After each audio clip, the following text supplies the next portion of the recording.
जय हिंद बच्चों। Class 11th chemistry के केमिकल बॉन्डिंग चैप्टर का आज 5वां लेक्चर सीरीज हम लेके आए हैं। आज का लेक्चर जो है हमारा बहुत इंपॉर्टेंट है। इसके पिछले लेक्चर्स में हमने आयनिक कंपाउंड्स के बारे में कंप्लीट स्टडी किया, फजान रूल कैसे फॉर्मेशन होता है, इलेक्ट्रॉन ट्रांसफर कैसे होता है, क्या प्रॉपर्टीज होती हैं। आज का जो हमारा लेक्चर है वो लेक्चर है कोवेलेंट कंपाउंड्स के बारे में और कैसे कोवेलेंट कंपाउंड फॉर्म होता है और कोऑर्डिनेट बॉन्ड क्या होते हैं, लुईस डॉट स्ट्रक्चर जो सबसे इंपॉर्टेंट टॉपिक चैप्टर का है वो है लुईस डॉट स्ट्रक्चर कि किस तरीके से इलेक्ट्रॉन जो है वो शेयरिंग में जाते हैं और मॉलिक्यूल का फॉर्मेशन होता है। तो बहुत अच्छे से समझिएगा। यहाँ पे ये भी देखा है, हम बताएंगे कि किस तरीके से किसी मॉलिक्यूल के अंदर एटम के ऊपर चार्ज निकाला जाता है जिसे फॉर्मल चार्ज कहा जाता है, किस एटम पे माइनस चार्ज आएगा, किस एटम पे प्लस चार्ज आएगा। तो बहुत इंपॉर्टेंट है, चाहे वो बोर्ड प्रोस्पेक्टिव से हो या कॉम्पिटिटिव के प्रोस्पेक्टिव से हो, दोनों के हिसाब से बहुत इंपॉर्टेंट चैप्टर है। तो मेरा नाम है निखिल दुबे और आप देख रहे हैं मेरा प्यारा सा चैनल सी फॉर केमिस्ट्री। तो चलिए विदाउट वेस्टिंग टाइम स्टार्ट करते हैं हमारा आज का लेक्चर कोवेलेंट कंपाउंड्स में। तो सबसे पहले हम समझते हैं कि कोवेलेंट बॉन्ड क्या होता है। कोवेलेंट बॉन्ड अगर हम देखें डेफिनेशन तो it is the sharing of electron, कि जब एटम जो है वो इलेक्ट्रॉन्स की शेयरिंग करते हैं तो इलेक्ट्रॉन्स की शेयरिंग करने में जो वो बॉन्ड फॉर्म करते हैं उस बॉन्ड को क्या कहा जाता है, कोवेलेंट बॉन्ड। ये आप क्लास 9-10 में पढ़ चुके हैं, बहुत ज्यादा हम इस पे बात नहीं करेंगे। अब क्यों ये एटम इलेक्ट्रॉन्स की शेयरिंग करते हैं? To become stable. हमने आयनिक कंपाउंड में भी देखा था कि इलेक्ट्रॉन क्यों कोई एटम लूज करता है, क्यों कोई एटम इलेक्ट्रॉन गेन करता है, क्यों कोई एटम इलेक्ट्रॉन की शेयरिंग करेगा। तो सिर्फ रीजन ये है कि सारे atom noble gas configuration achieve करना चाहते हैं, क्योंकि ऑक्टेट रूल को वो फॉलो करना चाहते हैं, क्योंकि देखा गया था कि नोबल गैसेस बहुत ज्यादा स्टेबल होती हैं। इसलिए सारे एटम इलेक्ट्रॉन लूज करके, गेन करके या इलेक्ट्रॉन शेयर करके क्या करते हैं, हमारा स्टेबिलिटी अचीव करते हैं। तो because to want they want to become stable, इसलिए वो क्या करते हैं, कोवेलेंट बॉन्ड करते हैं। एक एग्जांपल से हम समझ लेते हैं कि हाइड्रोजन, अगर H2 का मॉलिक्यूल हमें बनाना है तो hydrogen atomic number 1, electronic configuration अगर लिखें तो 1s1। इसका मतलब हाइड्रोजन के पास एक इलेक्ट्रॉन है। अब ऐसे दो हाइड्रोजन है H2 मॉलिक्यूल में, तो दोनों के पास क्या क्या है, एक एक इलेक्ट्रॉन है। अब बाकी सारे एटम तो अपना ऑक्टेट कंप्लीट करते हैं, बट हाइड्रोजन जो है वो अपना डबलेट कंप्लीट करता है, क्योंकि उसको फर्स्ट शेल ही कंप्लीट करना है ना। तो फर्स्ट शेल कंप्लीट करने के लिए उसको सिर्फ एक इलेक्ट्रॉन और चाहिए। तो ये हाइड्रोजन दूसरे हाइड्रोजन के साथ यहाँ पे इलेक्ट्रॉनों की शेयरिंग करता है। तो इस हाइड्रोजन के पास कितने इलेक्ट्रॉन हो गए, 2। सिमिलरली ये हाइड्रोजन भी यहाँ पे इस इलेक्ट्रॉन को शेयर कर लेता है, तो इसके पास भी कितने हो गए, 2 इलेक्ट्रॉन हो गए। तो इस तरीके से हाइड्रोजन मॉलिक्यूल फॉर्म होता है। अब हमें यह भी पता है कि अगर 2 इलेक्ट्रॉन शेयरिंग में है तो 2 इलेक्ट्रॉन शेयरिंग में अगर होते हैं तो एक सिंगल बॉन्ड बनता है। क्लास 10th में आपने पढ़ाई है कि अगर ऑक्सीजन की बात करें तो ऑक्सीजन के केस में डबल बॉन्ड बनाता है ऑक्सीजन। तो वो इलेक्ट्रॉन पेयर जो बॉन्ड बनाने में यूज होते हैं उन्हें बॉन्ड पेयर इलेक्ट्रॉन कहा जाता है, और वो इलेक्ट्रॉन जो बॉन्ड बनाने में यूज नहीं होते हैं, जो केवल एटम के ऊपर हम ऐसे डॉट से रिप्रेजेंट करते हैं, उन्हें लोन पेयर ऑफ इलेक्ट्रॉन कहा जाता है। तो ये कोऑर्डिनेशन बॉन्ड जो है कोवेलेंट बॉन्ड से ही बनता है। तो कोवेलेंट बॉन्ड में क्या होता है, इलेक्ट्रॉन का शेयरिंग होता है। अब इस कोऑर्डिनेशन बॉन्ड के लिए जो स्पेशल केस है कोवेलेंट बॉन्ड का, वो है कोऑर्डिनेशन बॉन्ड। इसको एक एग्जांपल से हम समझते हैं कि सपोज करें कि अगर अमोनिया का रिएक्शन हम करा दें H+ आयन के साथ, इसके साथ करा दें, H+ आयन के साथ हम रिएक्शन करा दें, तो हम ये देखेंगे कि इस पर्टिकुलर रिएक्शन के अंदर नाइट्रोजन जो है वो हाइड्रोजन के साथ सिंगल बॉन्ड तो बना चुका है। अब यहां रिएक्शन करने आ रहा है H+। अभी हमने देखा हाइड्रोजन का जो एटॉमिक नंबर है वो होता है 1, मतलब इसके पास एक इलेक्ट्रॉन है और इसी के पास एक प्रोटॉन भी है। अगर हम H+ की बात करें तो H+ में क्या होने वाला है बच्चों, H+ में यहां से ये इलेक्ट्रॉन जो है वो रिमूव हो जाएगा, तो सिर्फ क्या बचेगा, प्रोटॉन। इसका मतलब H+ के पास जो इलेक्ट्रॉन है वो कितने हैं, 0 इलेक्ट्रॉन है।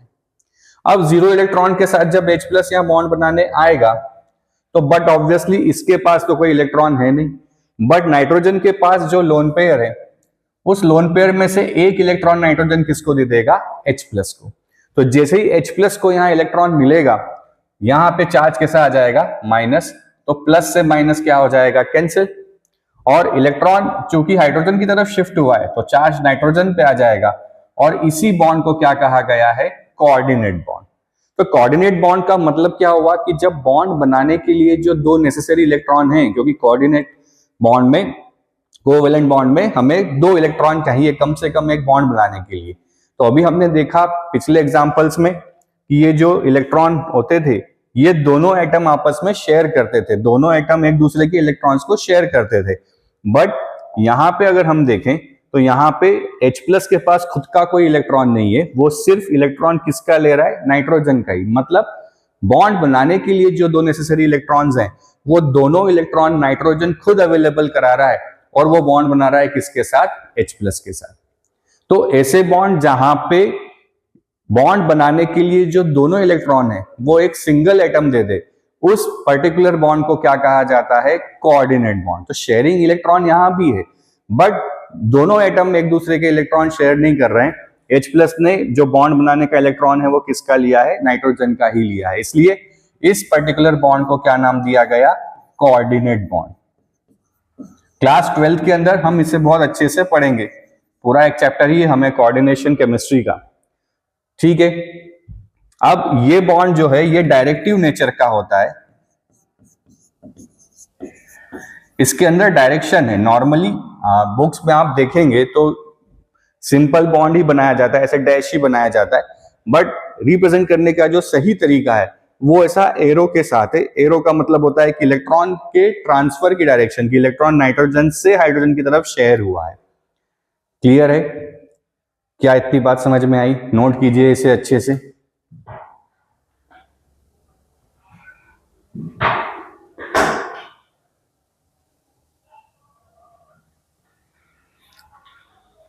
बढ़े आगे।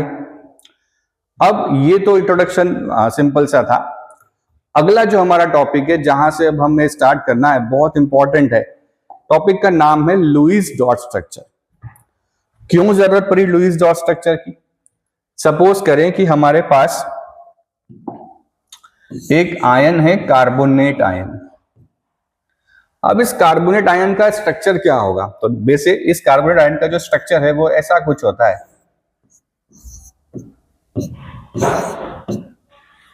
तो इस स्ट्रक्चर में हम देख सकते हैं कि ऑक्सीजन ने कार्बन के साथ बॉन्ड बनाया हुआ है, और एक ऑक्सीजन ने डबल बनाया है, एक ऑक्सीजन ने सिंगल बनाया है, और इन दोनों ऑक्सीजन जिन्होंने सिंगल बॉन्ड बनाया है उन पे चार्ज कैसा आया है, नेगेटिव।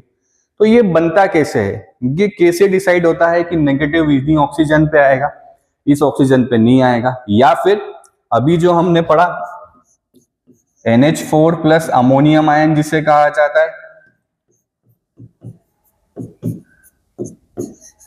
इस अमोनियम आयन में पॉजिटिव चार्ज किस पे है, नाइट्रोजन पे है। तो किस एटम पे कब पॉजिटिव चार्ज आएगा, किस एटम पे कब नेगेटिव चार्ज आएगा, कब डबल बॉन्ड बनेगा, कब सिंगल बॉन्ड बनेगा, ये सारी चीजें जो हमें समझाई, ये समझाई किसने, लुईस डॉट स्ट्रक्चर ने, जिसमें उन्होंने वैलेंस इलेक्ट्रॉन्स को कंसीडर किया। इसको कंसीडर किया, वैलेंस इलेक्ट्रॉन को। तो लुईस डॉट स्ट्रक्चर के अंदर जो स्ट्रक्चर है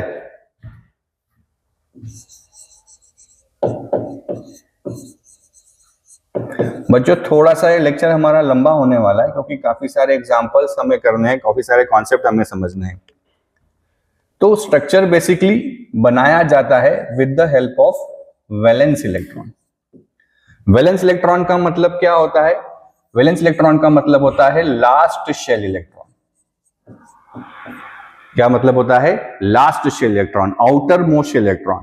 जैसे कि सोडियम या मैग्नीशियम हम ले लें, मैग्नीशियम का अगर इलेक्ट्रॉनिक कॉन्फिगरेशन हम लिखें तो इट इज 282। तो जो 2 है, जो लास्ट शेल में इसके इलेक्ट्रॉन्स हैं वो क्या कहलाते हैं? Valence shell electrons. तो किसी भी एटम के आखिरी शेल के अंदर जो नंबर ऑफ इलेक्ट्रॉन प्रेजेंट होते हैं उन्हें क्या कहा जाता है, वैलेंस शेल इलेक्ट्रॉन। तो इस पूरे लुईस डॉट स्ट्रक्चर में हम जो यूज करेंगे वो किसको यूज करने वाले हैं, ओनली वैलेंस इलेक्ट्रॉन को। मतलब सारे इलेक्ट्रॉन हम एटम में कंसीडर नहीं करेंगे, हम सिर्फ किसको कंसीडर करेंगे, वैलेंस इलेक्ट्रॉन्स को। सेकेंड नंबर पे ये देखा जाता है कि according to the Lewis theory सारे एटम अपना ऑक्टेट फॉलो करना चाहते हैं, ऑक्टेट कंप्लीट करना चाहते हैं। उस ऑक्टेट को कंप्लीट करने के लिए उनके लास्ट में कितने इलेक्ट्रॉन होने चाहिए, 8 इलेक्ट्रॉन्स होने चाहिए। वैलेंस शेल जो है उस वैलेंस शेल के अंदर कितने इलेक्ट्रॉन होने चाहिए, 8 इलेक्ट्रॉन्स होने चाहिए। बट जैसे एक्सेप्शन है यहाँ पे कि अगर हम बात करें हाइड्रोजन की, तो हाइड्रोजन क्या करना चाहता है, सिर्फ 2 इलेक्ट्रॉन अपने वैलेंस शेल में रखना चाहता है। वो अपना डबलेट कंप्लीट करता है क्योंकि हाइड्रोजन को एक ही इलेक्ट्रॉन और चाहिए अपना जो है शेल कंप्लीट करने के लिए। तो बाकी एटम ऑक्टेट कंप्लीट करना चाहते हैं, बट हाइड्रोजन क्या कंप्लीट करना चाहता है, डबलेट कंप्लीट करना चाहता है। अब यहां पे देखा जाएगा कि 2 टाइप के एटम होते हैं डॉट स्ट्रक्चर के लिए।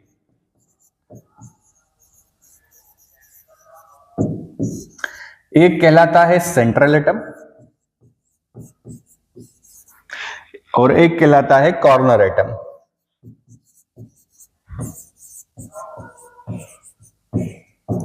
तो ऑक्टेट रूल कंपलसरी है कि कॉर्नर एटम के लिए तो कंप्लीट होना ही चाहिए, बट सेंट्रल एटम के लिए ऐसा कोई रूल जरूरी नहीं है।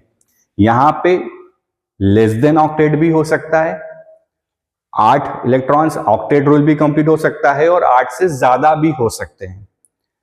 ठीक है, तो घबराइए नहीं, मैं आपको एक एक एग्जांपल्स के साथ समझाऊंगा कि ऑक्टेट रूल का जो बाउंडेशन है वो बाउंडेशन किसके लिए है, कॉर्नर एटम के लिए है, और सेंट्रल एटम के लिए ऐसा कोई बाउंडेशन नहीं है। तो सर ये corner atom, central atom term आप बोल रहे हैं, ये होता क्या है? तो चलिए सबसे पहले हम स्टार्ट करते हैं कहां से, सेंट्रल एटम से। क्या होता है सेंट्रल एटम? तो चलिए, रूल्स फॉर सेंट्रल एटम, कि किसे हम सेंट्रल एटम बनाएंगे, उसके लिए क्या क्या कंडीशन होनी चाहिए, उसके बारे में हम बात करते हैं। सबसे पहला condition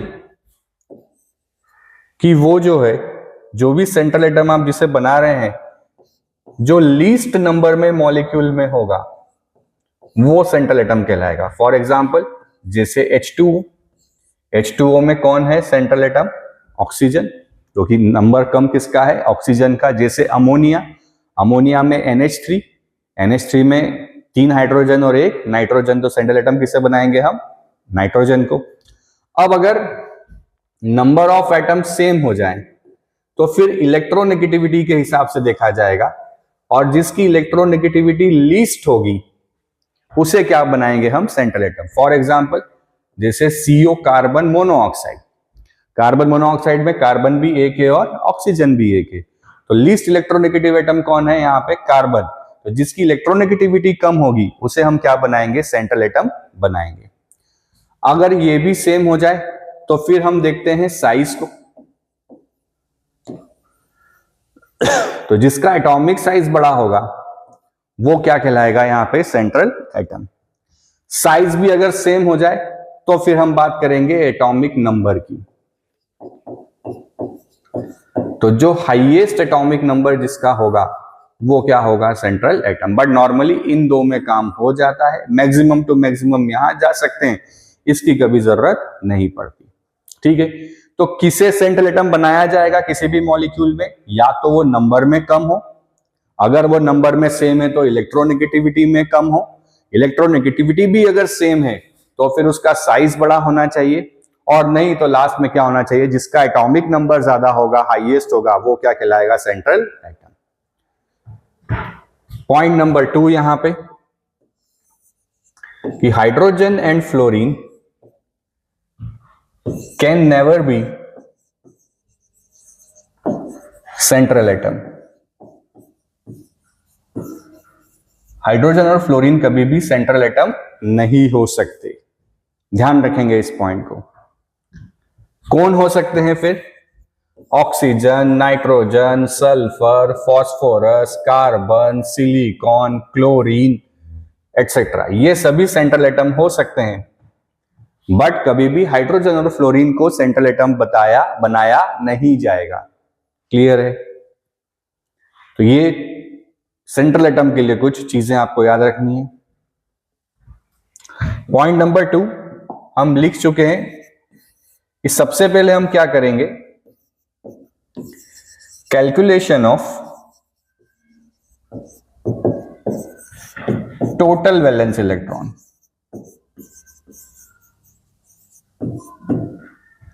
calculation of total valence electron, चलिए थोड़ा सा इसको बाद में लेते हैं। तो एक बार सेंट्रल एटम डिसाइड करने के बाद जो बचा हुआ एटम है वो क्या होगा, कॉर्नर एटम। तो octet of corner atom must be complete. हमें ऑक्टेट कॉर्नर एटम का तो कंप्लीट करना ही करना है, बट अगर कॉर्नर एटम हाइड्रोजन है तो फिर उसका क्या कंप्लीट होगा, डबलेट कंप्लीट होगा, उसमें ऑक्टेट कंप्लीट नहीं होगा। ठीक है। Point number 3, central atom may have 8 or more or less electron. Central atom 8 से ज्यादा या 8 से कम इलेक्ट्रॉन रख सकता है। ठीक है, ये पॉइंट बड़ा इंपॉर्टेंट है कि सबसे पहले ऑक्टेट किसका कंप्लीट करेंगे हम, सबसे पहले ऑक्टेट कंप्लीट करेंगे हम कॉर्नर एटम का, देन ऑक्टेट किसका कंप्लीट करेंगे हम, सेंट्रल एटम का, अगर हो पाता है, अगर इलेक्ट्रॉन बचते हैं। ठीक है। पॉइंट नंबर 4, ये इस पूरे लुईस डॉट स्ट्रक्चर की जान है कि central atom tries to remain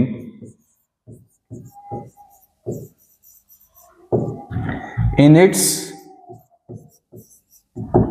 maximum covalency, कि सेंट्रल एटम मैक्सिमम कोवैलेंसी में रहना चाहता है। अब मैक्सिमम कोवैलेंसी, सर फिर आपने उलझा दिया, ये कोवैलेंसी क्या चीज होती है, अभी तो हम वैलेंसी समझ नहीं पा रहे हैं, आप फिर कोवैलेंसी की बात कर रहे हैं। तो कोवैलेंसी क्या है, कोवैलेंसी का मतलब यह है कि कितने मैक्सिमम नंबर ऑफ बॉन्ड कोई एटम बना सकता है। मैक्सिमम कोवैलेंसी क्या है, कोई एटम कितने मैक्सिमम बॉन्ड बना सकता है, वो उसकी क्या कहलाती है, कोवैलेंसी। ठीक है। अब सर हमें पता कैसे चलेगा कि कौन सा एटम मैक्सिमम कितने बॉन्ड बना सकता है, तो बड़ा सिंपल सा है लॉजिक।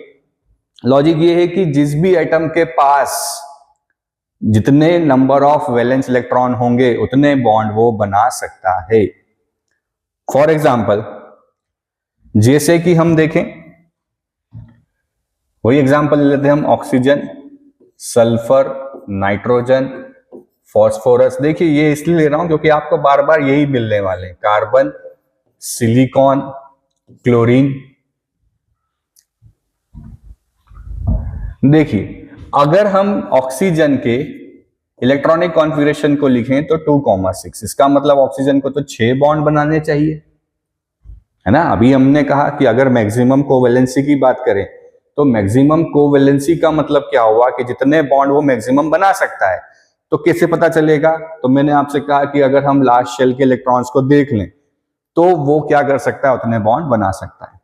पर क्या ऑक्सीजन 6 बॉन्ड बना सकता है, क्यों नहीं बना सकता, या बना सकता है तो क्यों बना सकता है।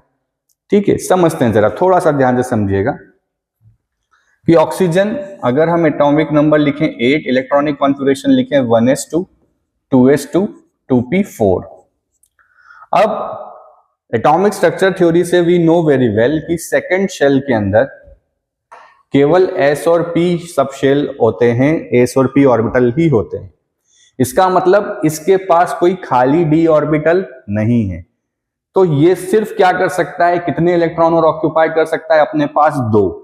ऑलरेडी इसके पास 6 इलेक्ट्रॉन्स हैं, तो ये ऑक्टेट कंप्लीट करने के लिए 2 इलेक्ट्रॉन ऑक्यूपाई कर सकता है। बट अगर इसके पास वेकेंट डी ऑर्बिटल होता तो ये और इलेक्ट्रॉन ले सकता था, पर चूंकि इसके पास वेकेंट डी ऑर्बिटल नहीं है, डी ऑर्बिटल के कारण वो कभी भी अपने ऑक्टेट को एक्सपांड कर नहीं सकता। तो मैक्सिमम कोवेलेंसी जो ऑक्सीजन दिखाता है वो कितनी दिखाता है? 2 दिखाता है। सल्फर की बात करें तो सल्फर के केस में 2, 8 और 6 ऑक्सीजन फैमिली का ही है। बट क्या हो गया आप यहाँ पे, अब देखो यहाँ पे थर्ड शेल आ गया, और थर्ड शेल आने के कारण सल्फर अपने ऑक्टेट को एक्सपांड कर सकता है। ऑक्टेट एक्सपांड करने के कारण वो मतलब बॉन्ड ज्यादा बना सकता है, इसलिए सल्फर मैक्सिमम जो बॉन्ड बना सकता है वो कितने बना सकता है? 6। देन बात करें नाइट्रोजन की, फिर बड़ा इंपॉर्टेंट है और काफी अच्छा एक्सेप्शन है, 2,5। फिर वही 2 शेल है, 2 शेल हैं, इसका मतलब कभी भी ऑक्टेट एक्सपांड नहीं कर सकता। ऑक्टेट एक्सपांड नहीं कर सकता, ऑक्टेट एक्सपांड नहीं कर सकता तो फिर बॉन्ड कितने बना सकता है?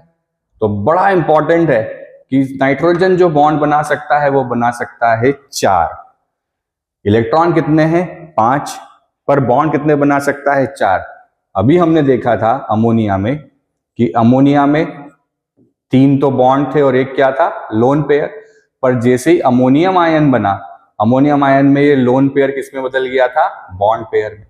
तो नाइट्रोजन के पास इलेक्ट्रॉन तो 5 है, पर सिर्फ बॉन्ड कितने बना सकता है? 4। बड़ा इंपॉर्टेंट है कि नाइट्रोजन के पास बॉन्ड बनाने के लिए इलेक्ट्रॉन तो 5 है, पर बॉन्ड कितने बना सकता है? सिर्फ 4 बॉन्ड बना सकता है। और जब जब नाइट्रोजन चौथा बॉन्ड बनाएगा तब तब उसका चौथा बॉन्ड कोऑर्डिनेट होगा। ये बड़ा इंपॉर्टेंट पॉइंट है, नोट कीजिएगा इसको कि 4th bond of nitrogen always भी क्या होगा? कोऑर्डिनेट। कि नाइट्रोजन का चौथा बॉन्ड हमेशा क्या होगा? कोऑर्डिनेट ही होगा। ठीक है, और नॉर्मली क्या बना सकता है? 3 बॉन्ड, और 3 बॉन्ड जब बनाएगा तो उसके ऊपर क्या होगा? एक लोन पेयर साथ में होगा। क्लियर है?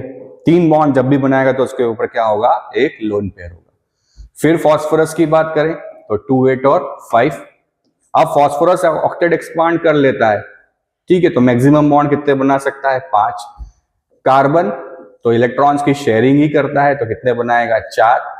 सिलिकॉन की बात करें तो सिलिकॉन के केस में भी कितने बॉन्ड बनते हैं? 4। क्लोरीन की बात करें तो 2, 8 और 7, तो मैक्सिमम जो बना सकता है वो कितने बना सकता है? 7। तो क्या हमेशा इतने ही बनाएगा? तो नहीं, ऐसा बिल्कुल जरूरी नहीं है कि हमेशा इतने बनेंगे। चलिए जरा देखिए कौन कितने बना सकता है, ये सीधे ही मैं यहां लिख देता हूं कि फिर से इसको लिख देते हैं, oxygen, sulphur, nitrogen, phosphorus, carbon, silicon, chlorine. Oxygen 2 bond बनाता है, 2 बॉन्ड में डबल बनाता है, ये सीधे एज इट इज याद रखिएगा बच्चों। ऑक्सीजन 1 बॉन्ड भी बनाता है, पर जब भी 1 बॉन्ड बनाएगा तो उसमें ऑक्सीजन के ऊपर माइनस आ जाएगा, ये हम देखेंगे आगे।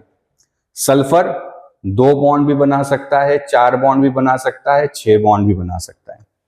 नाइट्रोजन ये डिपेंड, अच्छा पता कैसे चलेगा? ये डिपेंड करेगा कि कितने नंबर ऑफ इलेक्ट्रॉन अवेलेबल हैं बॉन्डिंग के लिए। अगर इलेक्ट्रॉन ज्यादा अवेलेबल है तो मैक्सिमम बनाएगा, अगर इलेक्ट्रॉन कम अवेलेबल, जितने इलेक्ट्रॉन अवेलेबल होंगे उस हिसाब से यहाँ पे हम उसके बॉन्ड को बना पाएंगे। नाइट्रोजन की बात करें तो नाइट्रोजन 3 बनाता है और 4 बनाता है। 4 जब भी बनाता है तो नाइट्रोजन पे प्लस आता है, और चौथा बॉन्ड कैसा होता है? कोऑर्डिनेट। फास्फोरस 3 बॉन्ड भी बनाता है और 5 बॉन्ड भी बनाता है।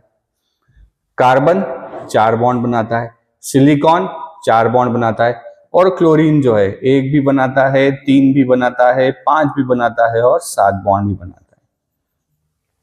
तो इस पॉइंट को, इस चीज को अगर आप याद रखेंगे तो मोस्टली 99% लुईस डॉट स्ट्रक्चर को आप फॉर्म कर सकते हैं। नोट कीजिए इसे।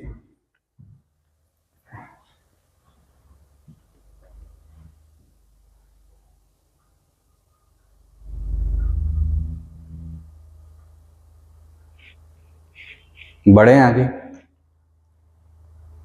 चल अगला रूल कि if positive charge on molecule, then it will be on central atom. कि अगर पॉजिटिव चार्ज है तो it will be on central atom.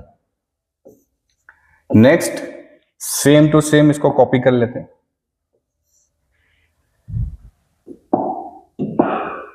चलिए लिख देता हूं. If negative charge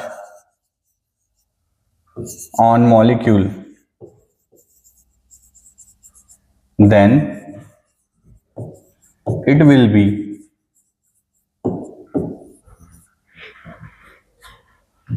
on corner atom. Negative charge हमेशा कॉर्नर एटम पे होगा और पॉजिटिव चार्ज हमेशा सेंट्रल एटम पे होगा. ठीक है, तो नेगेटिव चार्ज हमेशा कहां होने वाला है? कॉर्नर एटम पे. और पॉजिटिव चार्ज कहां होने वाला है? सेंट्रल एटम पे. अब कैसे हम ये बनाएंगे? चलिए यहां से अब कहानी शुरू करते हैं कैलकुलेशंस पार्ट पे. इसको नोट कीजिए.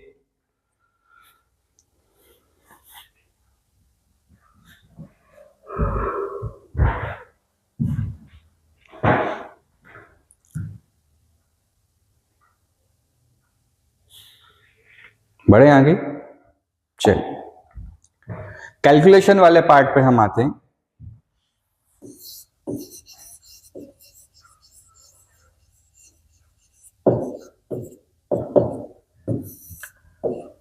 सबसे पहले हमें क्या करना है? Calculate total number of electrons. हमें टोटल नंबर ऑफ इलेक्ट्रॉन्स पता करना है. कैसे पता करेंगे total number of electrons? Suppose इसको हम रिप्रेजेंट करते हैं Q से, तो क्या होगा total number of electrons? Valence electron, total valence electron, जितने भी एटम हैं सबके valence electron, minus number of.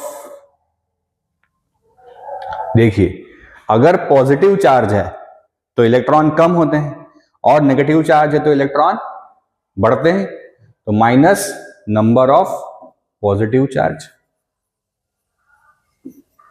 और plus number of negative charge. कि सबसे पहले वैलेंस इलेक्ट्रॉन निकालेंगे. सारे एटम्स के वैलेंस इलेक्ट्रॉन का मतलब लास्ट शेल के इलेक्ट्रॉन्स. तो टोटल इलेक्ट्रॉन क्या होंगे? Q क्या है यहां पे? Total electron. Q क्या है यहां पे? Total electron. तो टोटल इलेक्ट्रॉन क्या होंगे? Total valence electron minus number of positive charge plus number of negative charge. अब सेकेंड स्टेप पे make one bond with central atom and each corner atom. Central atom और corner atoms के बीच में कम से कम एक एक बॉन्ड तो हमें बनाना ही है. देखिए जुड़े हुए हैं आपस में, तो उनको जोड़ने के लिए बॉन्ड तो एक एक बनाना ही पड़ेगा. तो कम से कम सेंट्रल एटम के साथ एक एक बॉन्ड सारे कॉर्नर एटम का हमें बना देना है. तो वो जो बॉन्ड में बने बॉन्ड बनाने के लिए जो इलेक्ट्रॉन्स हैं उन्हें क्या कहा जाएगा? Bond pair electron. क्या कहा जाएगा? Bond pair electron. तो जितने भी इलेक्ट्रॉन बॉन्ड बनाने में हम यूज कर रहे हैं वो इलेक्ट्रॉन्स क्या कहलाएंगे? Bond pair electrons. कितने होंगे? बढ़िया सा बता दीजिए. एक बॉन्ड में 2 इलेक्ट्रॉन, तो 2 इंटू नंबर ऑफ बॉन्ड्स. कि जितने बॉन्ड होंगे उनको हम 2 से मल्टीप्लाई कर दें तो क्या मिल जाएगा हमें? Bond pair electron. तो बचे हुए क्या कहलाएंगे?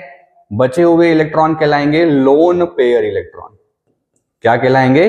Lone pair electron. क्या कहलाएंगे? Lone pair electron. कैसे निकाल लेंगे? कि हमें पता है टोटल इलेक्ट्रॉन थे Q, इनमें से बॉन्ड पेयर इलेक्ट्रॉन को हम माइनस कर दें कि जो टोटल नंबर ऑफ इलेक्ट्रॉन्स हैं उनमें से अगर हम बॉन्ड पेयर इलेक्ट्रॉन को माइनस कर दें तो हमें क्या मिल जाएगा, लोन पेयर इलेक्ट्रॉन मिल जाएगा। अब ये जो लोन पेयर इलेक्ट्रॉन्स हैं या तो ये डॉट स्ट्रक्चर में कंप्लीट करने के लिए काम आएंगे, इन लोन पेयर से या तो हम डॉट स्ट्रक्चर बनाएंगे या इस लोन पेयर का यूज हम मल्टीपल बॉन्ड्स बनाने में कराएंगे। कि कभी कभी एटम का ऑक्टेट कंप्लीट नहीं होगा तो उसके ऑक्टेट को कंप्लीट करने के लिए हम क्या करेंगे, डबल बॉन्ड या ट्रिपल बॉन्ड बनाएंगे। तो हमेशा डबल बॉन्ड या ट्रिपल बॉन्ड जो बनाया जाएगा वो हमेशा किससे बनाया जाएगा, लोन पेयर ऑफ इलेक्ट्रॉन से ही बनाया जाएगा। नोट करें इसको।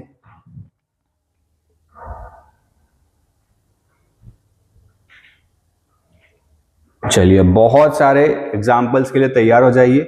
हम स्टार्ट करेंगे थोड़ा सा बिगिनिंग से और थोड़ा अच्छे लेवल के क्वेश्चंस करेंगे। हटाएं इसको, बढ़े आगे।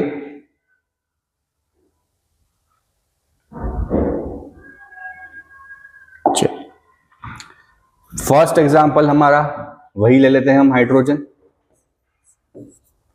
Hydrogen atomic number 1, electron 1। तो Q कितने हो गए यहां पे, 2 इलेक्ट्रॉन।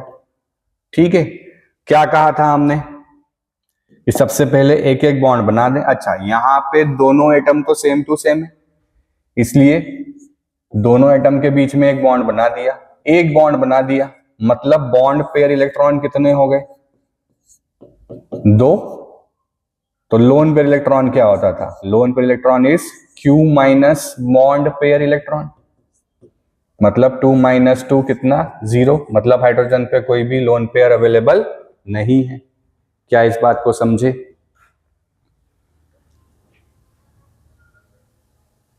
अच्छा, ये 2 कहां से आया, तो एक हाइड्रोजन के पास एक वैलेंस इलेक्ट्रॉन है, तो 2 हाइड्रोजन के पास कितने हो जाएंगे, 2 valence electron. Total number of valence electron कितने हो गए, 2। ठीक है, अब हाइड्रोजन H2 के ऊपर ना प्लस था ना माइनस था, इसलिए हमने इसको आगे बढ़ाया ही नहीं। चलिए सेकंड क्या है, सेकंड हम देखते हैं किसको, ऑक्सीजन को। Oxygen atomic number 8, 2,6।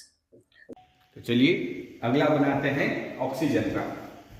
Oxygen diatomic case हमें पता है O2। इलेक्ट्रॉनिक कॉन्फ़िगरेशन अगर हम लिखें तो 2,6।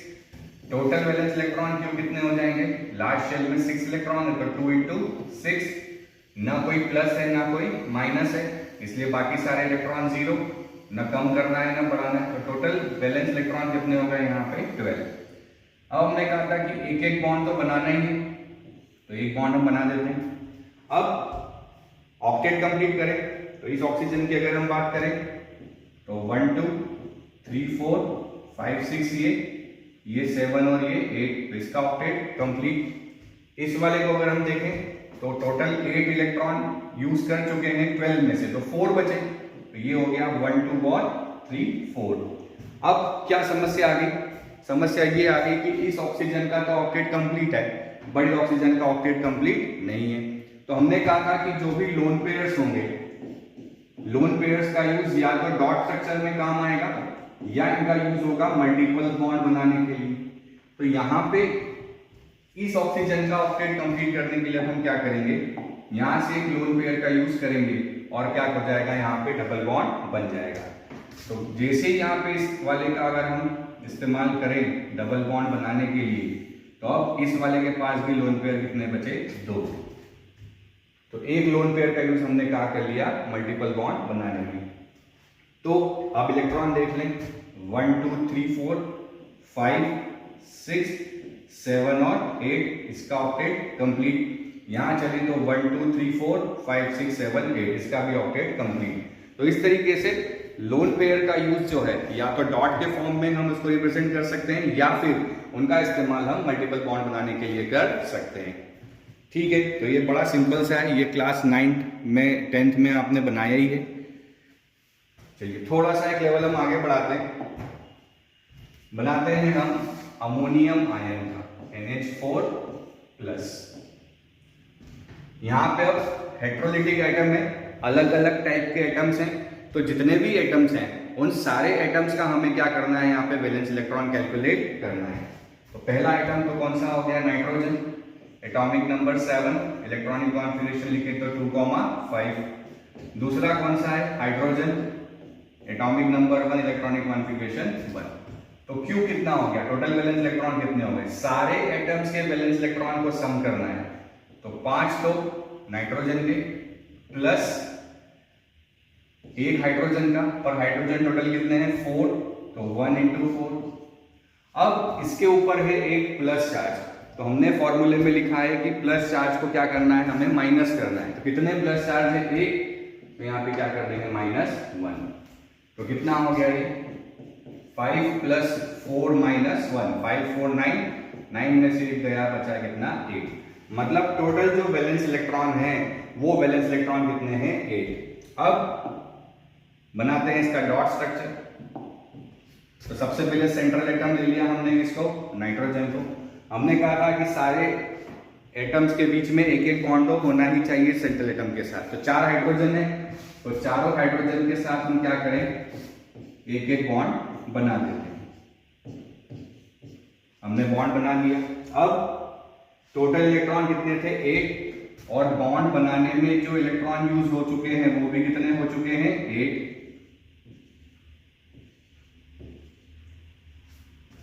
अब प्लस चार्ज, तो हमने लिखा है रूल में कि प्लस चार्ज कहाँ आता है, सेंट्रल एटम पे। तो प्लस चार्ज को हमने कहाँ लगा दिया, सेंट्रल एटम पे। हाइड्रोजन अपना डबलेट कंप्लीट करता है, तो यहाँ 2-2 इलेक्ट्रॉन उसने कंप्लीट कर रखे हैं। और नाइट्रोजन में देखें तो 2 4 6 और 8, नाइट्रोजन ने अपने 8 इलेक्ट्रॉन कंप्लीट कर रखे हैं। ठीक है, आया समझ में। अगला बनाते हैं हम H3O+, hydronium ion, hydrogen atomic number 1, oxygen atomic number 8, 2,6। Total valence electron अगर कैलकुलेट करें तो 3 + 6, और एक प्लस है इसलिए क्या आ जाएगा, -1। तो टोटल वैलेंस इलेक्ट्रॉन यहाँ पे कितने हो गए, 8। ठीक है, जितने प्लस होते हैं उतने हमें यहाँ पे माइनस करना पड़ेगा। अब हाइड्रोजन कभी सेंट्रल एटम हो नहीं सकता, तो सेंट्रल एटम किसको बनाना पड़ेगा हमें, सेंट्रल एटम जो बनेगा वो बनेगा कौन, ऑक्सीजन। तो ये ऑक्सीजन बना लिया। अब क्या करना है, 3 हाइड्रोजन एक एक बॉन्ड बना दे। अब हाइड्रोजन डबलेट से ज्यादा बना ही नहीं सकता, तो टोटल इलेक्ट्रॉन थे 8 में से कितने इलेक्ट्रॉन यूज हो चुके हैं, 6। एक लोन पेयर बचा है, वो लोन पेयर किसको हम दे दें, ऑक्सीजन को। अब 2 4 6 8, ऑक्सीजन का भी ऑक्टेट कंप्लीट, हाइड्रोजन का डबलेट कंप्लीट, और जो प्लस चार्ज है वो प्लस चार्ज कहाँ आता है बेटा, सेंट्रल एटम पे। तो ये क्या हो गया, H3O+। नोट कीजिए इसे, बहुत सिंपल है। थोड़ा सा लेक्चर हमारा लंबा जरूर है, क्योंकि हम लगभग सारे जितने इंपॉर्टेंट है सभी हम कवर करते हुए चलेंगे, और सारे कॉन्सेप्ट यहाँ पे हम पढ़ेंगे। नोट कीजिए इसे।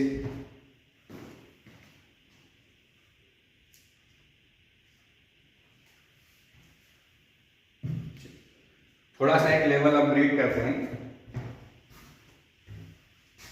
हम बनाते हैं अब नाइट्रेट आयन, NO3-।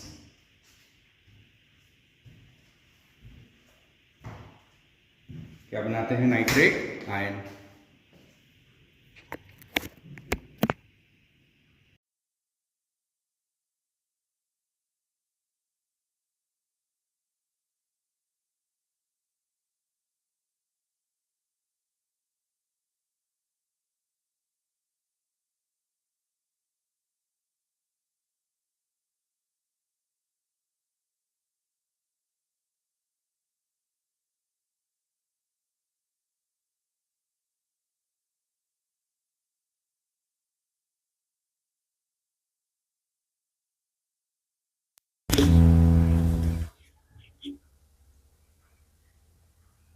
तो नाइट्रेट आयन में नाइट्रोजन एटॉमिक नंबर 7 2,5 और ऑक्सीजन एटॉमिक नंबर 8 2,6।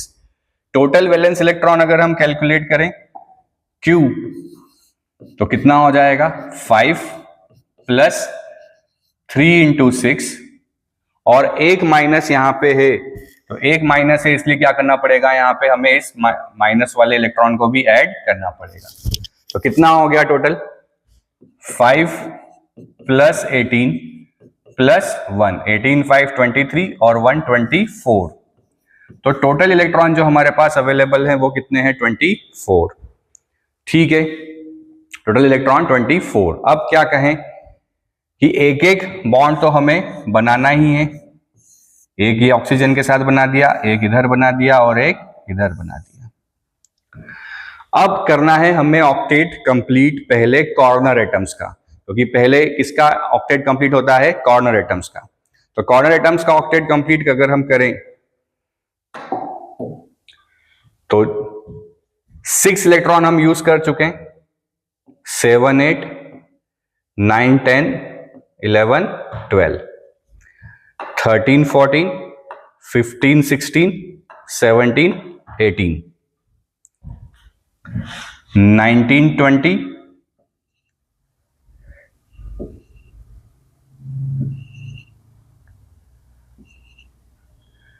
21 22 23 24।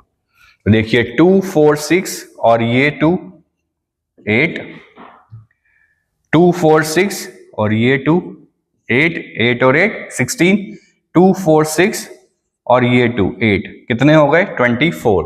तो ये सारे 24 इलेक्ट्रॉन हम यूज कर चुके हैं, पर क्या सेंट्रल एटम का ऑक्टेट कंप्लीट है, 2 4 और 6। सेंट्रल एटम का ऑक्टेट कंप्लीट नहीं है। अब इसको कंप्लीट करने के लिए क्या होना चाहिए, इसको कंप्लीट करने के लिए जो ऑक्सीजन है वो क्या करेगा, एक डबल बॉन्ड अपने साथ बनाएगा।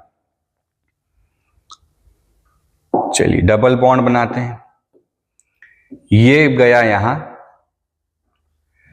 तो क्या स्ट्रक्चर बन गया, N, ये डबल बॉन्ड O, O और ये डबल बॉन्ड O, और एक लोन पेयर डबल बॉन्ड में यूज हो चुका है। तो अब स्ट्रक्चर क्या बचा, ये बचा।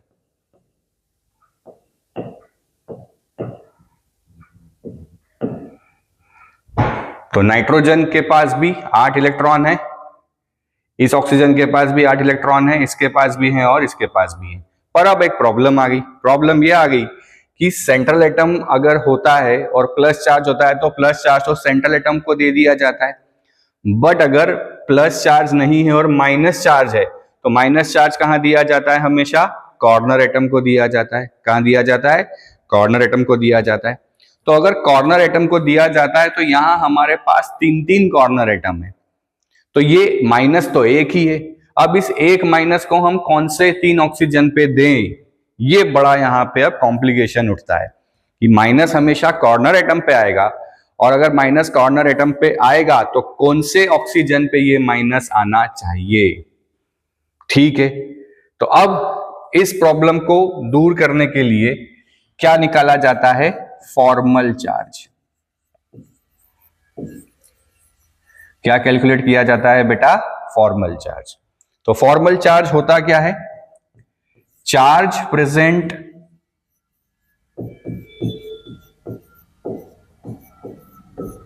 on each atom,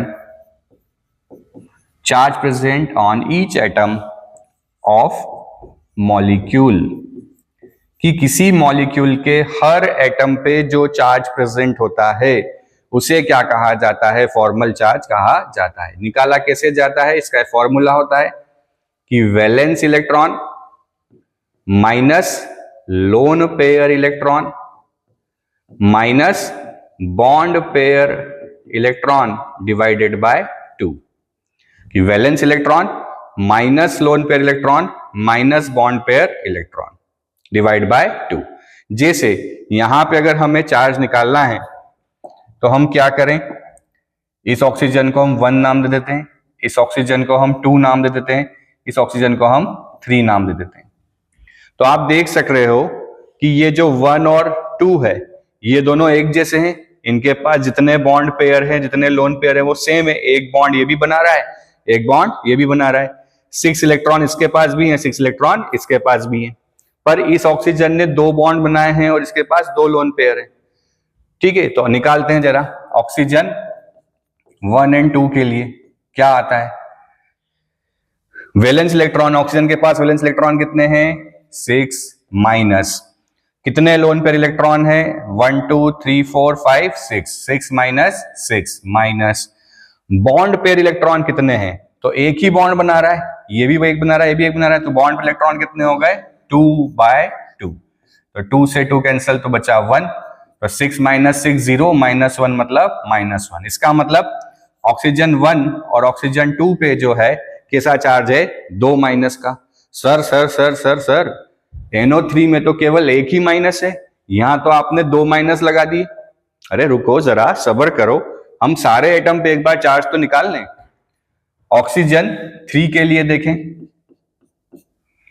क्या बन जाएगा? 6 valence electron. Loan pair electron कितने हैं?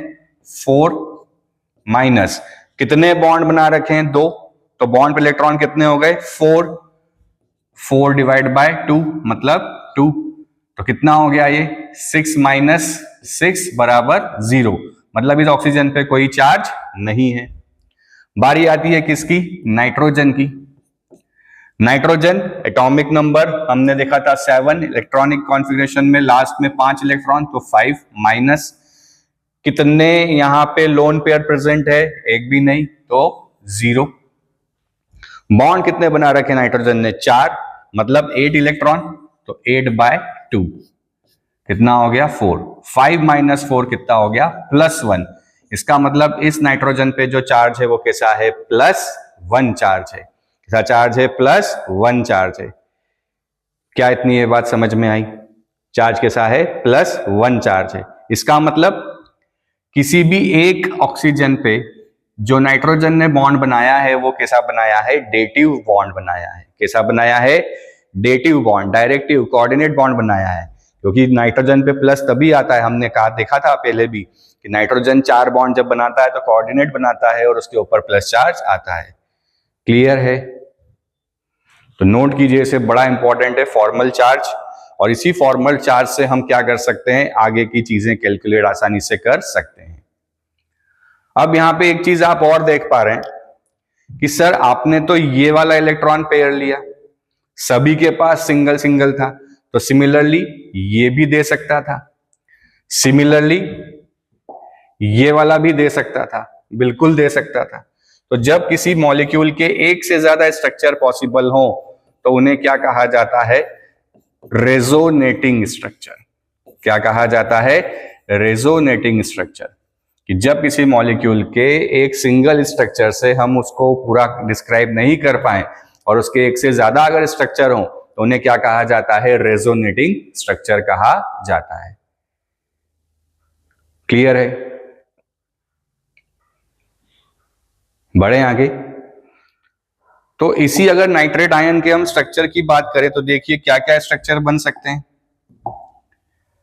पहला तो हमने ये बनाया, एक O- यहां और एक O- यहां, कि जब लोन पेयर इस वाले ऑक्सीजन ने दिया, अगर ये वाला देता तो क्या बन जाता? डबल बॉन्ड O यहां, माइनस यहां आ जाता और ये माइनस यहां आ जाता। एक और क्या हो सकता था कि अगर ये वाला देता तो NO- यहां, O- यहां और डबल बॉन्ड O यहां।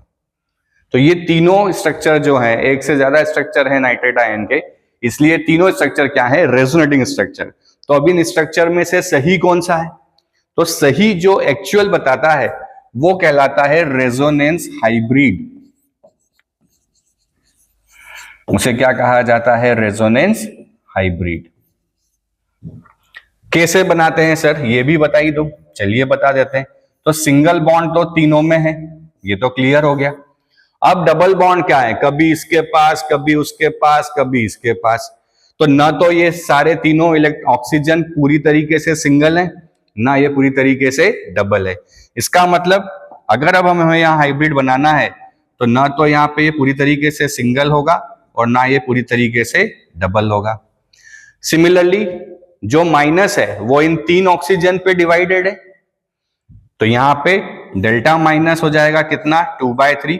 2 माइनस 3 ऑक्सीजन पे है तो डेल्टा -2/3 और डेल्टा -2/3। तो जो 2 नेगेटिव है वो 3 ऑक्सीजन में डिस्ट्रीब्यूटेड है, इसलिए नेगेटिव भी यहां तीनों के ऊपर पूरा लिखा जा नहीं सकता।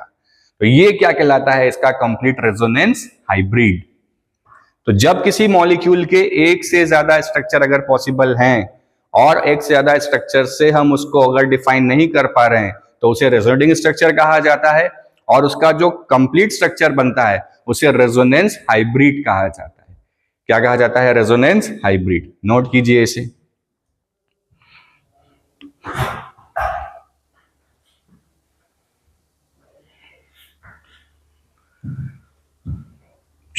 अगला हम बनाते हैं NO2 माइनस। क्या हो जाएगा NO2 माइनस में? Nitrogen atomic number 7 2,5, oxygen 8 2,6। Total charge निकाल लें। Q बराबर कितना हो गया? 5 प्लस 2 इंटू 6, और एक माइनस है तो माइनस को हमें सम करना पड़ेगा, तो कितना हो गया? 5 और 12 17 और 1 18। तो टोटल इलेक्ट्रॉन्स कितने हो गए? 18। अब 18 इलेक्ट्रॉन्स हमारे पास अवेलेबल हैं, तो पहले तो एक सिंगल बॉन्ड बना लें। ये एक बॉन्ड O, एक बॉन्ड O। अब हमें क्या करना है? ऑक्सीजन का ऑक्टेट कंप्लीट कर दें। तो ऑक्सीजन का ऑक्टेट चलिए कंप्लीट कर देते हैं। 1 2 3 4 5 6, ये 7 और ये 8। सिमिलरली 1 2 3 4 5 6, ये 7 और ये 8। तो 8 और 8 16 इलेक्ट्रॉन हो चुके हैं। बचे हैं कितने हैं? 18 थे, 16 यूज कर लिए, 2 बचे। तो बचे हुए इलेक्ट्रॉन किसको देना है? हमें नाइट्रोजन को। पर क्या नाइट्रोजन का ऑक्टेट अभी भी कंप्लीट है? 1 2 3 4 और 5 6 अभी भी इसका ऑक्टेट कंप्लीट नहीं है। फिर वही कि लोन पेयर या तो डॉट स्ट्रक्चर में या इस्तेमाल होते हैं डबल या ट्रिपल बॉन्ड बनाने में। तो फिर यहां से ये ऑक्सीजन अगर दे दे तो स्ट्रक्चर क्या बन जाएगा? यहां बना देता हूं इसको।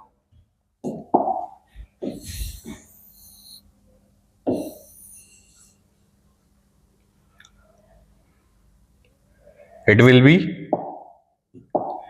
N डबल बॉन्ड O, और ये हो गया सिंगल बॉन्ड O, और एक लोन पेयर दे दिया है तो यहां क्या बचा? 2 ही लोन पेयर बचे, ये ऐसा का ऐसा। और अभी हम देख ही चुके हैं, थोड़ा सा अगर हम पीछे स्टडी को फिर से देख लें कि ऑक्सीजन जब भी डबल बॉन्ड बनाता है तो डबल बॉन्ड बनाने पे उस पर चार्ज कितना आता है? 0। और ऑक्सीजन जब भी सिंगल बॉन्ड बनाता है तो चार्ज कितना आता है? -1। तो बस इसका यूज अब हम कर लें कि ऑक्सीजन जो है डबल बॉन्ड बनाता है तो चार्ज कितना होता है? 0, और ऑक्सीजन सिंगल बनाता है तो चार्ज कितना होता है? -1। चाहे तो आप निकाल के देख लीजिए। चलिए निकाल लेते हैं। ये 1, ये 2। कि ऑक्सीजन फर्स्ट की अगर बात करें तो फॉर्मल चार्ज कितना हो जाएगा? 6 माइनस लोन पर इलेक्ट्रॉन कितने हो गए? 6 माइनस एक बॉन्ड बनाया है तो 2 डिवाइडेड बाय 2, 2 से 2 कैंसिल, तो 6 माइनस 6 0 और -1 -1। ऑक्सीजन 2 की बात करें तो 6 माइनस 4 लोन पेयर और 4 ही बॉन्ड पर इलेक्ट्रॉन, तो ये कैंसिल हो गया। तो -4 -2 -6, तो 6 माइनस 6 कितना हो गया? 0। मतलब इस पे चार्ज कितना है? 0। क्या नाइट्रोजन पे भी चार्ज 0 है? चेक कर लेते हैं। Nitrogen atomic number 5 minus lone pair 1 है तो -2, माइनस बॉन्ड कितने बना रखे हैं? 3, मतलब 6 इलेक्ट्रॉन। 6/2 कितना हो गया? 3। तो -3 -2 -5 और 5 - 5 0। क्लियर है? तो या तो ये या ये, या फिर सिमिलरली ये ऑक्सीजन दे देता तो स्ट्रक्चर कैसा बन जाता? N डबल बॉन्ड O, यहां पे सिंगल बॉन्ड O, माइनस, और ये ऐसा। तो इसका हाइब्रिड क्या बनता? न तो ये दोनों डबल बॉन्ड पूरी तरीके से डबल हैं, ना ये पूरी तरीके से सिंगल है। तो एक माइनस यहां पे, एक माइनस यहां पे, ये डेल्टा बाय टू, और यहां पे क्या होता है? Lone pair. आई होप समझ पा रहे हैं आप।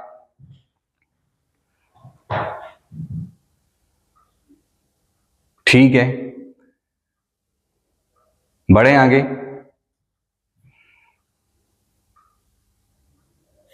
चलिए अगला हम बनाते हैं sulphide ion SO3 2-। Sulphur atomic number 60 286 और ऑक्सीजन 8 2,6। टोटल वैलेंस इलेक्ट्रॉन निकाल लें तो 6 + 6 × 3 और -2 है, इसलिए यहां पे 2 ऐड कर दें तो कितने हो गए? 6 3 18, 18 और 6 24, 24 और 2 26। तो टोटल वैलेंस इलेक्ट्रॉन कितने हैं? 26। पहला काम तो वही कि एक एक बॉन्ड सेंट्रल एटम के साथ सबका यहां पे बना दिया जाए। अब करें ऑक्टेट कंप्लीट। तो 1 2 3 4 5 6 7 8 कंप्लीट। 1 2 3 4 5 6 7 8 कंप्लीट। 1 2 3 4 5 6 7 8 कंप्लीट। तो कितना हो गया? 8 16 और 24। टोटल कितने? 26। तो बचे हुए किसके पास आ गए? सल्फर के पास आ गए। तो अब सल्फर का ऑक्टेट हो गया कंप्लीट। पर हमने देखा था कि जो थर्ड पीरियड के एलिमेंट होते हैं वो अपने ऑक्टेट को एक्सपांड कर सकते हैं, और सल्फर का जो कोवेलेंसी होता है वो 2 भी हो सकता है, 4 भी हो सकता है और 6 भी हो सकता है। तो यहां पे अगर हम कोवेलेंसी चेक करें तो क्या कोवेलेंसी 6 हो रहा है? और अगर वो बना सकता है तो अपने मैक्सिमम कोवेलेंसी में बनाता है। तो चेक करें 1 2 3 4 5। देखिए फिर से बॉन्ड की बात नहीं है, टोटल इलेक्ट्रॉन चेक करने हैं। 1 2 3 4 5। तो ये 5 हो रहा है, मैक्सिमम कोवेलेंसी 6 नहीं है। मैं आपसे फिर बोल रहा हूं, एक एक पॉइंट में आपको क्लियर करूंगा, ठीक है? मतलब 10-15 मिनट का लेक्चर बना सकते हैं, बट मैं एक एक पॉइंट यहां क्लियर करूंगा कि ऐसा क्यों है, कब सल्फर जो है बॉन्ड बनाएगा और कब नहीं बनाएगा। तो अगर यहां से हम एक इलेक्ट्रॉन पेयर यहां उठा के दे दें, अब ये भी दे सकता है, ये भी दे सकता है, ये भी दे सकता है, तो क्या होगा? सल्फर ऑक्सीजन ये हो गया, ये डबल बॉन्ड, ये ऑक्सीजन, ये सिंगल बॉन्ड और ये लोन पेयर ऐसा का ऐसा। अब आपके दिमाग में कंफ्यूजन हो रहा होगा कि ये भी दे देता, ये अगर आ जाता तो 1 2 3 4 5 6 बॉन्ड बन जाते, ये भी दे देता तो नहीं। फिर मैं आपसे बोल रहा हूं कि कॉन्सेप्ट ये है कि टोटल कोवेलेंसी इलेक्ट्रॉन जो है जितने होने चाहिए उतने मैक्सिमम बॉन्ड वो बना सकता है। तो देखें कितने हो रहे हैं, ये 1, ये 2, ये 3, ये 4 और बाकी के ये 2 लोन पेयर जो है ये भी उसके कोवेलेंस इलेक्ट्रॉन है, वैलेंस इलेक्ट्रॉन है। तो ये इस्तेमाल नहीं होंगे, तो टोटल 6 ही है, 1 2 3 4 5 और 6। तो अगर आप बोलो कि यहां से और यहां से हम बॉन्ड बना दें तो ऐसा होने वाला नहीं है। दूसरी बात, यहां पे हमें दिख रहा है कि 2- है, मतलब 2 नेगेटिव चार्ज है। तो अगर चार्ज के प्रोस्पेक्टिव से हम सोचे तो भी यहाँ पे डबल बॉन्ड तो आ ही नहीं सकता, क्योंकि हमने देखा है कि डबल बॉन्ड वाले ऑक्सीजन पे तो 0 चार्ज होता है। इसलिए एक यहाँ पे क्या होगा? डबल बॉन्ड, और एक क्या होगा यहाँ पे? Single bond. क्लियर है? क्या ये बात समझ में आई? तो इसका रेजोनेंस हाइब्रिड कैसा बन जाएगा?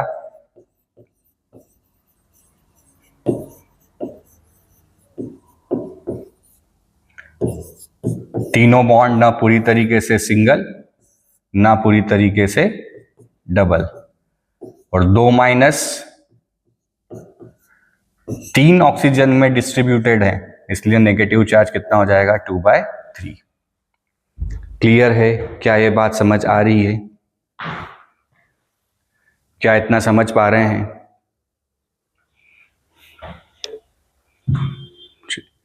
अगला बनाते हैं हम सल्फेट आयन SO4 2-। सल्फर अभी हमने देखा 16 एटॉमिक नंबर,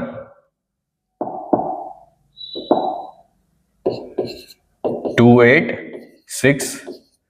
ऑक्सीजन हमने देखा 8 2,6, टोटल वैलेंस इलेक्ट्रॉन कितने हो जाएंगे 6 प्लस 4 इंटू 6 प्लस 2 कितना हो गया है 32 इलेक्ट्रॉन्स। अब फटाफट से बना लेते हैं, एक एक तो बनाना ही है।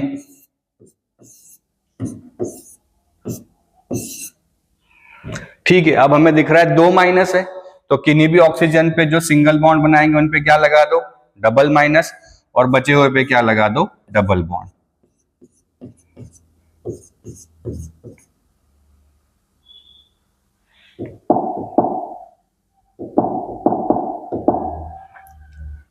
और कॉर्नर एटम का ऑक्टेट कंप्लीट कर दो।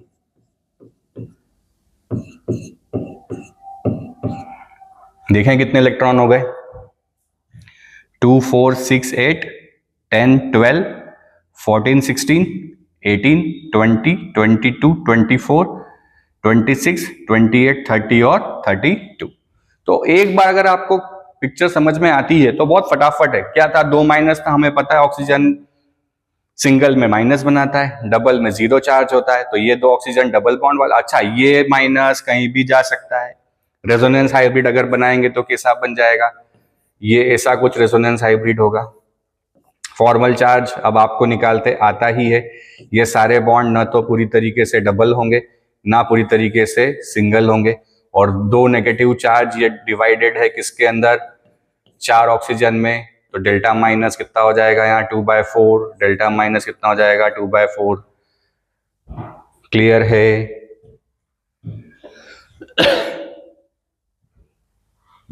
चलिए अगला हम देखते हैं PO4 3-, फटाफट से बना लीजिए, अब ट्रिक से बना लीजिए जल्दी से। फॉस्फोरस कितना हो जाएगा 285, और ऑक्सीजन हमें पता ही है 2,6। टोटल चार्ज कितना हो गया 5 प्लस 4 इंटू 6 प्लस 3, तो 5 प्लस 29 प्लस 3, सॉरी 29 नहीं 24, 24 5 29 और 3 32 इलेक्ट्रॉन। फॉस्फोरस एक एक तो सभी के साथ बनाना ही है।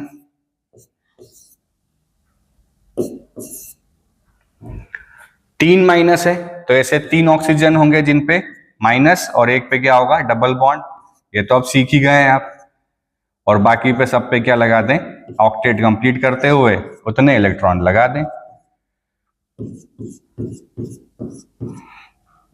तो कितने हो गए 2 4 6 8 10 12 14 16 18 20 22 24 26 28 30 और 32।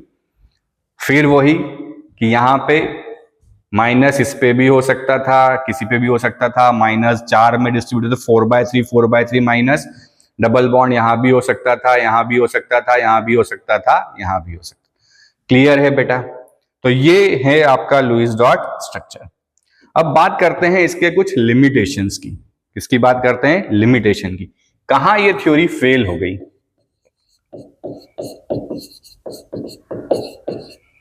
चलिए इसके लिए सबसे पहले हम डॉट स्ट्रक्चर बनाते हैं किसका? AlCl3 का, एल्यूमिनियम क्लोराइड का। एल्यूमिनियम एटॉमिक नंबर 13 283, और क्लोरीन एटॉमिक नंबर 17 287। अगर हम टोटल वैलेंस इलेक्ट्रॉन निकालें तो 3 प्लस 3 इंटू 7, टोटल कितने हो गए 24 इलेक्ट्रॉन्स। एक एक तो हमें बनाना ही है। ऑक्टेट पहले कॉर्नर एटम्स का कंप्लीट कर दें।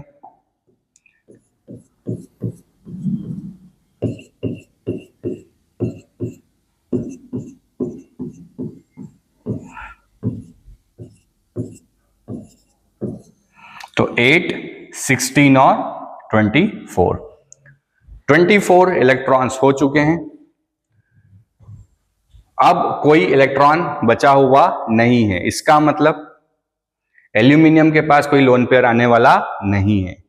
तो यहां पे जो सेंट्रल एटम है, सेंट्रल एटम का ऑक्टेट कंप्लीट नहीं है, सेंट्रल एटम का यहां ऑक्टेट कंप्लीट नहीं है, और ये मॉलिक्यूल एग्जिस्ट करता है।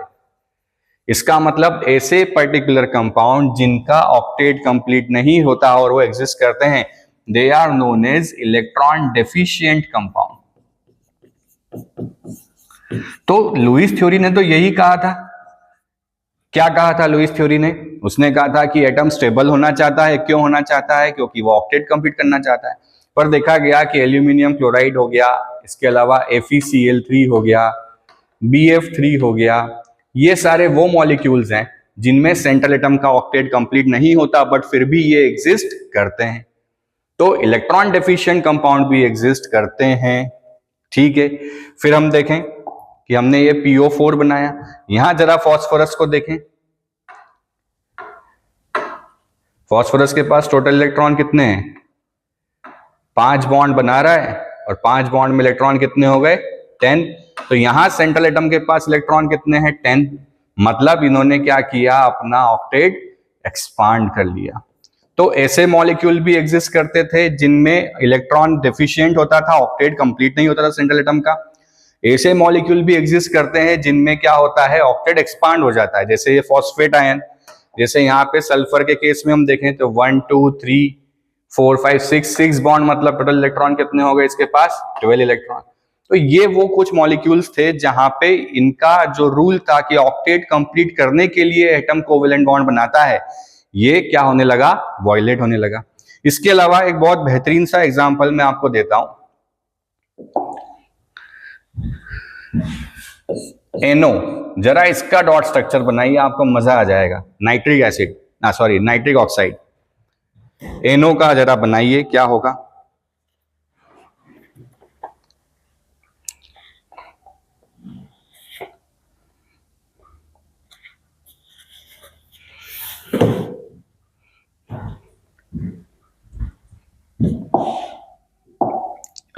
Nitrogen atomic number 7 2,5, oxygen atomic number 8 2,6। Total valence electron calculate करें तो 5 + 6 कितना हो गया? 11। देखिए नंबर ऑड आ चुका है। N और O, पहले तो एक सिंगल बॉन्ड ऑक्टेट। अच्छा, सेंट्रल एटम लेस इलेक्ट्रोनेगेटिव, तो ये सेंट्रल एटम हो गया। तो 2 4 6 8, ये 10 और एक इलेक्ट्रॉन बचा इस नाइट्रोजन के पास। देखिए कहानी क्या हो रही है, एक इलेक्ट्रॉन बचा नाइट्रोजन के पास। अब बोले सर ये तो डबल बना सकता है। बिल्कुल बना सकता है, बना दीजिए। तो क्या हो जाएगा? N double bond O, but फिर भी जो है 2 4 6 और 1 7। तो NO के केस में आप कैसे भी करके ऑक्टेट कंप्लीट नहीं कर सकते। और दूसरी बात, यहां पे जो एक इलेक्ट्रॉन ये अकेला बचा है, ऐसे मॉलिक्यूल को नाम दिया गया ऑड इलेक्ट्रॉन मॉलिक्यूल। क्या कहा गया? Odd electron molecule. इसे क्या कहा गया? Odd electron molecule. तो ये कुछ वो कंपाउंड्स थे। ये एक मैं और आपको बताता हूं, carbon monoxide CO, carbon atomic number 6 2,4, oxygen atomic number 8 2,6। कितने हो गए टोटल? 4 और 6, टोटल 10 इलेक्ट्रॉन्स। तो ये C और ये O, एक बॉन्ड बना दिया। 1 2 3 4 5 6 7 8 और ये 9 और 10। एक बॉन्ड बना दें, यहां चला गया तो क्या बना? Double bond O। अब इसमें भी अगर हम देखें तो कार्बन का तो ऑक्टेट कंप्लीट ही नहीं है, 2 4 और 6। तो फिर ये एक यहां पे कोऑर्डिनेट बॉन्ड बनता है और क्या स्ट्रक्चर हो जाता है CO का? एक डबल बॉन्ड, एक कोऑर्डिनेट बॉन्ड, और इस पे माइनस और इस पे सॉरी इस पे माइनस और इस पे प्लस। तो इलेक्ट्रॉन कहां से कहां जाते हैं? ऑक्सीजन से कार्बन पे जाते हैं। तो ये कुछ ऐसे केस थे जो लुईस डॉट स्ट्रक्चर बहुत अच्छे से एक्सप्लेन नहीं कर पा रहा था। साथ ही साथ उसने ये तो बता दिया कि ऑक्टेट कंप्लीट होने के लिए बॉन्ड बनता है, और उन बॉन्ड का शेप क्या होगा? है ना, उनका बॉन्ड एंगल क्या होगा। देन मैग्नेटिक बिहेवियर कोई अगर मॉलिक्यूल दिखाता है तो क्यों दिखाता है, उनका स्टेबिलिटी, इन सब चीजों के बारे में लुईस जॉर्ज स्ट्रक्चर बता नहीं पाया। तो जब ये, ऐसा नहीं है कि लुईस जॉर्ज स्ट्रक्चर फेलियर है, एक बहुत अच्छा थ्योरी है जिसके थ्रू हमें यह समझ में आया कि किस तरीके से जो मॉलिक्यूल्स हैं उनका फॉर्मेशन होता है, कैसे जो एटम्स आपस में कोऑर्डिनेशन या कोवेलेंट बॉन्ड बनाते हैं और वो मॉलिक्यूल का फॉर्मेशन करते हैं। तो अकेली लुईस थ्योरी से पूरे मॉलिक्यूल को हम स्टडी कर सकते हैं ऐसा जरूरी नहीं है, कि ऑड इलेक्ट्रॉन मॉलिक्यूल होता है, इलेक्ट्रॉन डेफिशिएंट कंपाउंड होते हैं, है ना, और ऑक्टेट एक्सपांड जो हो जाता है वो हो जाता है। तो इन सब चीजों को और शेप ज्योमेट्री हम बता नहीं पा रहे थे, तो इनको समझाने के लिए अगली थ्योरीज लाई गई। तो जो हमारा अगला लेक्चर होगा वो बहुत इंपॉर्टेंट लेक्चर होने वाला है, वो है हमारा VACPR theory, valence electron pair repulsion. तो ऐसे ही इसको पढ़िए, NCERT तो जरूर पढ़िएगा कम से कम, ऐसे ही हंसते रहिए, मुस्कुराते रहिए और पढ़ाई करते रहिए। वीडियो अच्छा लगे तो उसे लाइक, सब्सक्राइब और शेयर करते रहिए। Thank you.